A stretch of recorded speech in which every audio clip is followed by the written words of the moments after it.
Welcome to the Writing Gals. Tonight, we are coming to you a little bit earlier than our usual time, and we are going to be looking to see if any of you are asking questions. So feel free to start popping on asking questions. But tonight, we're going to be talking about writing retreats and why you need one in your life. But before we get to tonight's topic, we're going to go around and see what everyone is getting accomplished in their lives. And we're going to go to the upper left-hand corner first and ask Judy. Okay, so what I've been doing lately. I've been working on Friend Zone to End Zone a little bit. That's what I've been doing. I also put my house on the market, and I sold that and found another house to move into, so that's exciting.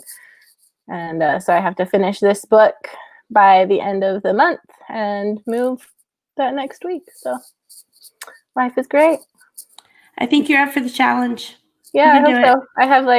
I'm like 45,000 words. I usually go to 75,000, so just got to write 30,000 words this month. No biggie. You know, the end usually goes the fastest for me, so I think it'll be good. That's very true. Get through that murky middle and head downhill. Yep. All right, Victorine, how about you? Still working on my marketing book, but I'm super just thrilled with how much information I'm being able to pack into it. And it's going along really smoothly. And everybody who has read pieces of it tells me that they really like the conversational tone that I have, and all the information is really good information. So I'm just super stoked to get it done, and I'm working on that all weekend long. That sounds amazing. I can't wait to read the book too. Anne-Marie? Well, I finished my co-written book with Maggie Dallin about a week and a half ago, our third Ballerina Academy book, and it was great and fabulous, and I can't wait for it to come out. And then I've just started a new book with Christina Dymick. It's number 4 of our McKnight romance series, so that one is just got started today. And I'm also working on my third Red Stiletto Book Club series book. But before any of that, I'm also really trying to get my ads course put together because it's going live the official open date is next week, and then it'll be open for 7 days, and then it'll close down and be done for the next little bit, for how long until I decide to open up again. So I'm very busy working on ads, working on with my mentor and my AMS ads, which is consuming a lot of my time, but hopefully it will pay dividends in the end when I make lots of money. So that's kind of what I'm doing. Very cool. So this has been a hard couple of weeks for me. We missed our podcast last week, and since then, I've been trying to figure out virtual school with my kids, all 4 of them at home, and it has almost completely erased my writing time. Not just because of the time it's taking, but because of like the mental energy involved. So that's a real struggle, and I had to make some hard decisions because I was supposed to write 2 novellas in September, and they weren't what was selling for me. So I had to like regroup and make some really hard decisions and let some projects go so that I could focus on what was the best decision business-wise for me and my family, since my writing time has shrunk so badly. But in coming through, making that hard decision, it's taken a lot of weight off of my shoulders, and it's allowed me to be excited to move forward knowing that I'm confident in the direction that I'm taking. So I'm going to be focusing on rom-com for now, and I've started writing the next rom-com in my series, and I'm super excited to be heading off in that direction again. So if you see me coughing tonight, you don't need to worry about me. It's allergies. I've even been tested for COVID, and I am negative. So nobody worry about me. It's not as awkward online because I'm not going to potentially infect anyone. But if I go out in public and I cough, I feel like the horrible person. Everybody's like, oh, gasp, she's coughing. But it's just because ragweed and grass pollen are really, really high in Arkansas right now. So anyways, don't worry about me too much. All right. So tonight we're going to talk about writing conferences. Writing retreats. We just had a writing conference. We're talking about writing retreats. So does anybody want to talk about what a writing retreat is? Let's just start off by kind of defining it a little bit. retreats where you go away from your house usually. Sometimes you can have a writing retreat on your own, like rent a hotel and go write, just be away from the world and be able to focus only on that. Or you can have some awesome, writing friends that you decide to meet up with somewhere and off like a cabin or at a house, like an Airbnb or someone's house. If they have a nice big house for everyone, you just get together and you write, hopefully, and also just have fun and hang out. And it's just a great time to be with people who are interested in the same thing as you. Yeah, it's the best part of a writing treat for me is the total focus on writing and talking business with other people that, are as fixated on it as you are, because in the general, it's kind of like the same thing with going to a writer's conference. You're just with people that you know aren't going to get bored by what you're talking about. Mm-hmm.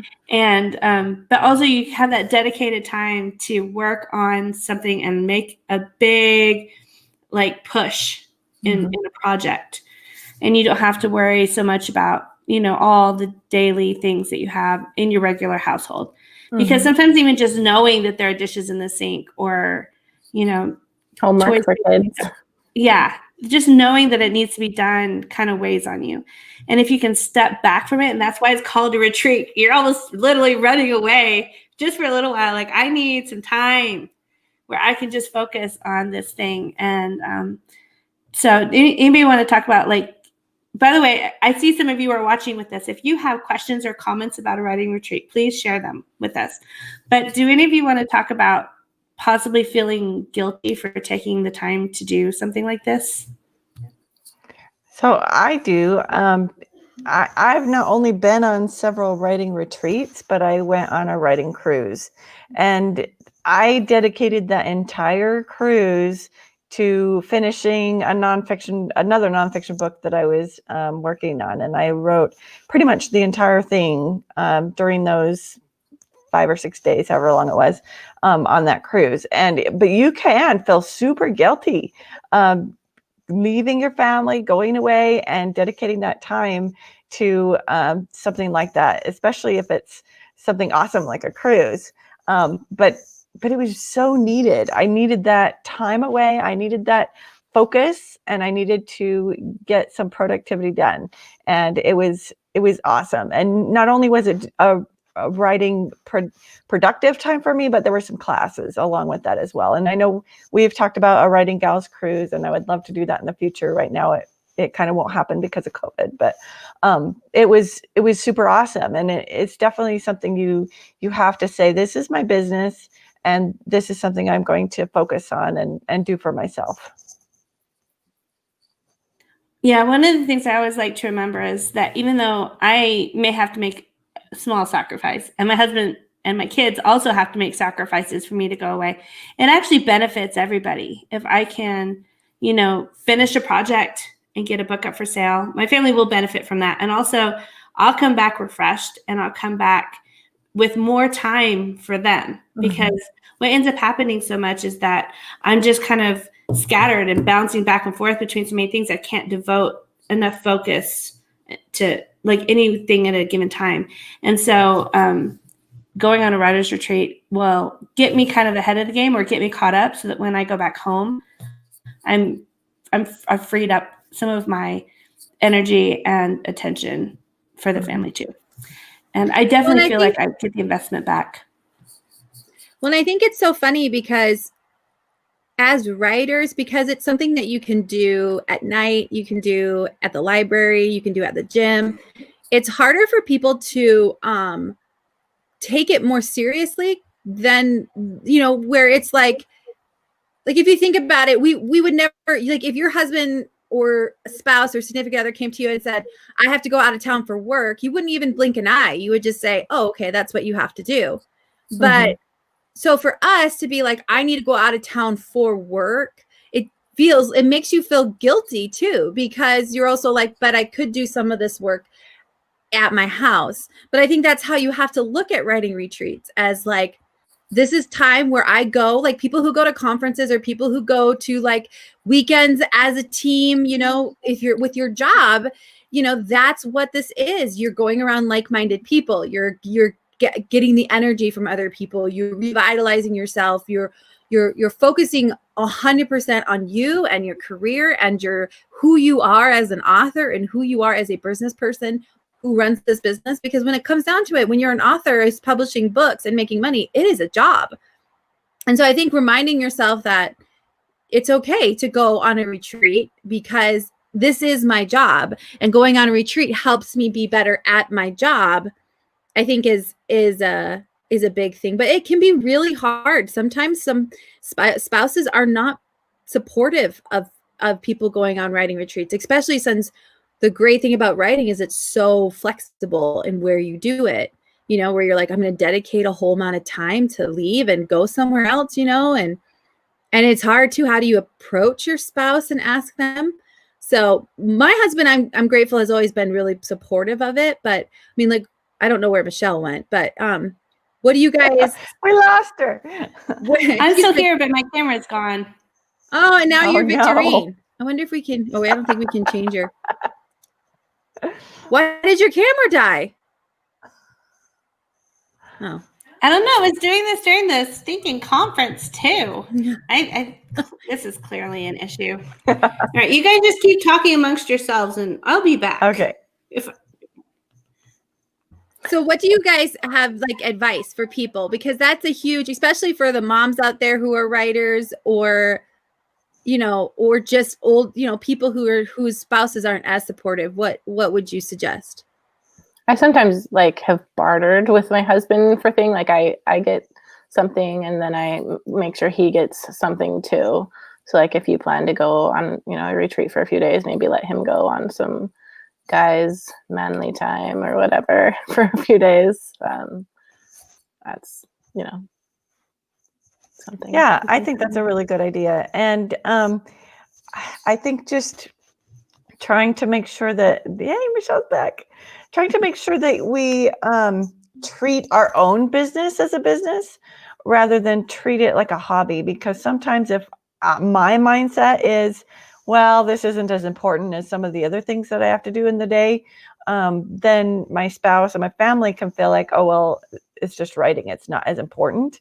But if I say, these are my business hours and these are the times that I'm going to be writing, then if I treat it more like a business, then everybody else kind of treats it more like a business as well. So let's talk a little bit about logistics. So I know that there are some sort of professional writers retreats floating around where like a publishing company or an editor or a writing group or something or a guild will sponsor writing retreats and will be kind of officially organized. So you might just pay attention to some of the different groups that you're in.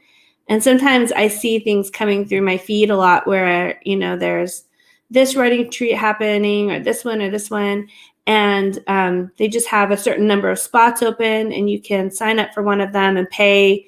It's usually like a flat fee that covers your room and you know, food while you're there.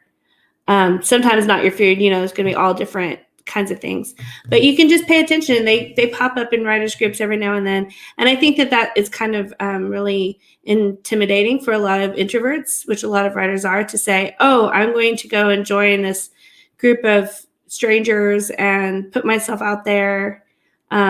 So it's, you know, that may not be for you, but a lot of people really like them. And I've seen really, really awesome feedback that they built really good friendships. So a lot of us are looking for that really small community.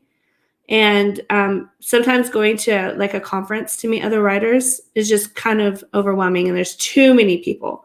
But retreats are smaller and you spend a lot of time closely connected to people. So it will give you the opportunity to actually meet real life friends and form those connections that you're looking for.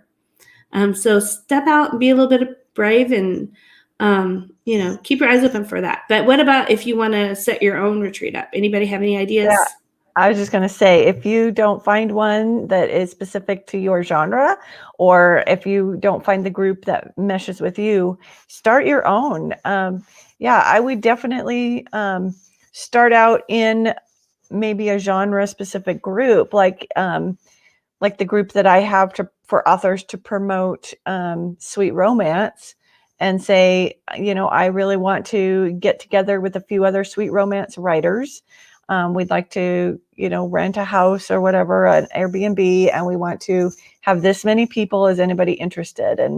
And start just sending out some feelers. And what I would probably do is pick a date or a span of dates and say, this is when it's going to be, and this is how much it's going to be per person.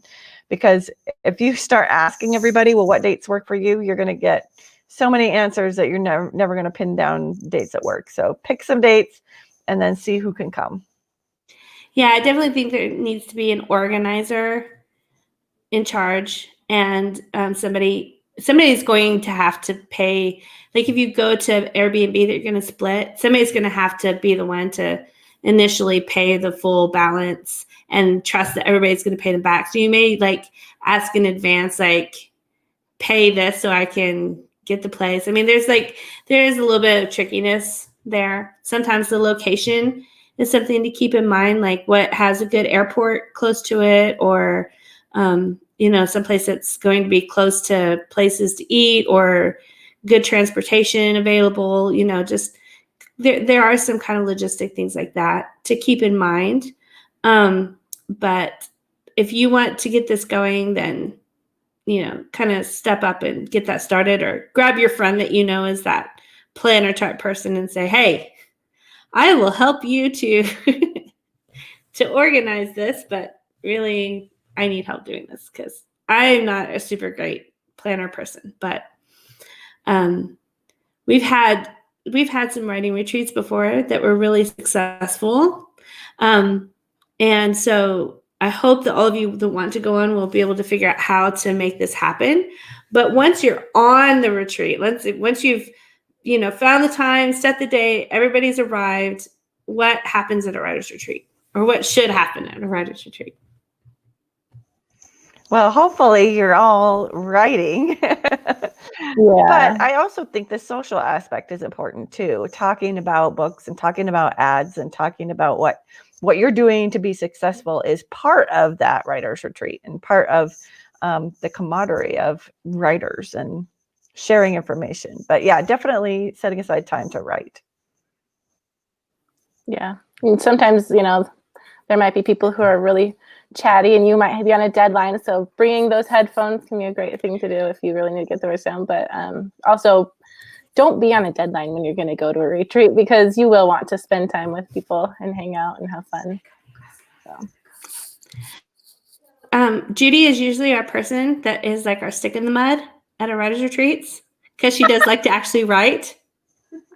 So yeah, we'll be sitting around like watching a movie or kid. Where's Judy? And she'll be off in a corner writing away, putting us all to shame. Except you guys write way faster than me, so you still get more words. Well, that's true. But even if you are taking your time to like write and socialize, I think just sitting around talking business is like a really important part of it. Gee, what is going on with everybody? First, I'm having trouble with my camera, and now everybody else is disappearing on me. Don't worry, guys. I can keep talking until they come back. So one of the problems with writing retreats is focusing the times. And sometimes you just have to say, okay, everybody, we're going to write at this time. And then that's it. Or you say, let's party! Oh my gosh! Yeah, we're at a writer's retreat.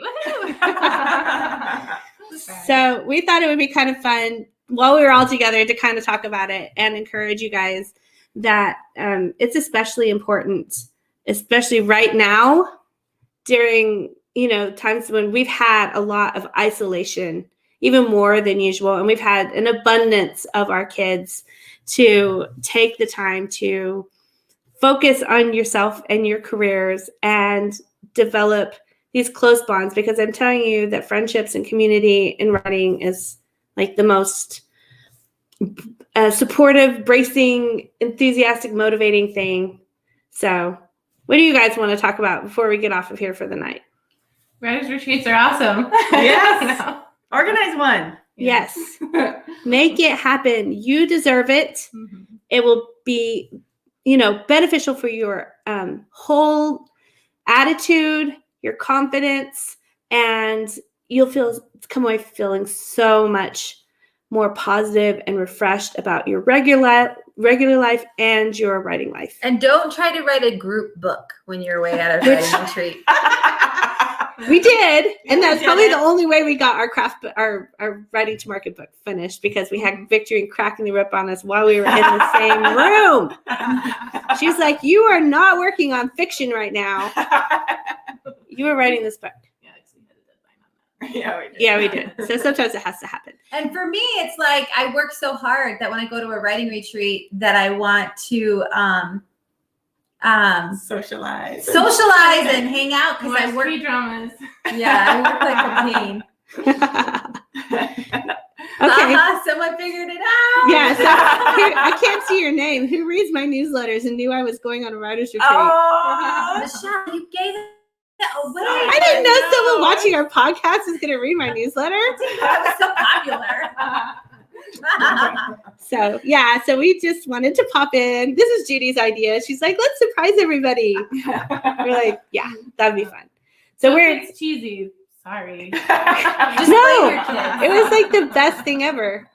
So we all had to go in different rooms in the house so you couldn't hear us. So yes, if you notice, we all had to, I told them before we started, I said, people are going to notice that we all have a different background tonight. yes. But that's just for you true fans Yeah. that know us.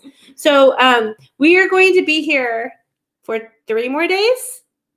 Friday, Saturday, Sunday, leaving Monday. Yeah, 3 more days. So we're going to come back, and I haven't told the other gals this, but we're going to come back like maybe in a live at the end of the retreat and tell you how many words we all got finished. Oh no. So- It's on. Yeah.